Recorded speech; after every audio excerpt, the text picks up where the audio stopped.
چند جو ہے الفاظ جو ہے میں چاہوں گا، میں مڑ کے نہیں دیکھوں گا.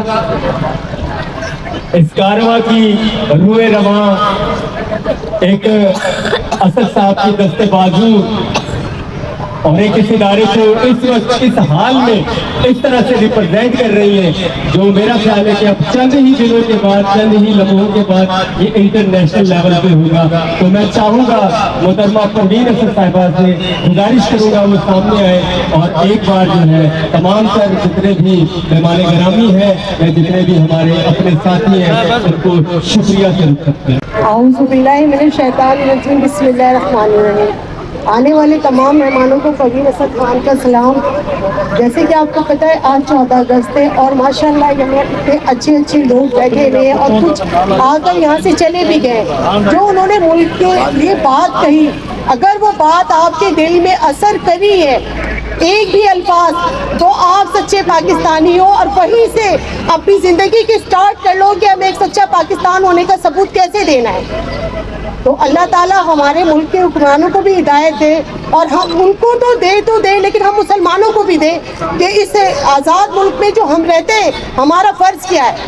چاہے وہ ایک کچرا پھینکنے والا انسان کیوں نہ ہو، فرض سب پہ لاگو ہے.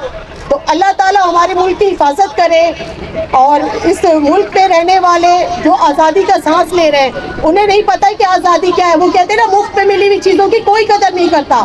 تو وہی ہے کہ ہم اپنے پاکستان جو اللہ نے اتنی بڑی دنیا میں سب سے آزاد ملک بنایا ہے، جہاں کسی بھی قوم کے لوگ اگر آ جائیں تو ان پہ کوئی پابندی نہیں ہوتی، لیکن اگر پاکستان سے لوگ کسی بھی کوئی بھی بیرونی ملک چلے جائے تو ان پہ اتنی پابندیاں لاگو ہوتی ہیں جن کا آپ اندازہ نہیں لگا سکتے. تو اپنے پاکستان ہونے کا فرض ادا کریں اور اپنے دل میں عہد کریں کہ آپ اچھائی اور برائی کا خود ہی بخود اپنے اندر تجربہ کر سکتے ہیں، نہ کہ آپ دوسروں کو دیکھ کر سیکھیں. تو آپ سب سے پہلی بات میں یہ بولنا چاہوں گی، پہلی اور آخری بات، کہ آج جو جتنے لوگوں نے حلف برداری کی ہے، میں آپ کو بتاؤں حلف کوئی عام الفاظ نہیں ہے. اللہ کو حاضر ناظر جان کر حلف لی جاتی ہے اور میں آپ لوگوں سے امید رکھتی ہوں کہ ایک سال کے اندر میں نے ادارے کو کتنا بدلا ہے یہ آپ سب اس بات کو جانتے ہیں. میں نے دل و جان سے محنت کی کہ اسد کے کسی بھی خواب کو میں ٹوٹنے نہ دوں. تو انشاءاللہ میں آپ لوگوں سے امید کرتی ہوں کہ آنے والے وقت میں آپ سب مل کر میرا ساتھ دیں گے اور یہ ادارہ وہاں لے کے جائیں گے جہاں ان برے لوگوں کی سوچ ہے جو یہ جا نہیں سکتی ہے. تو اللہ تعالیٰ ہمارے ملک کی حفاظت کرے، ہمارے ملک میں رہنے والی عوام کی حفاظت کرے اور ہمیں سچ اور جھوٹ میں پہچان کرنے کی توفیق دے.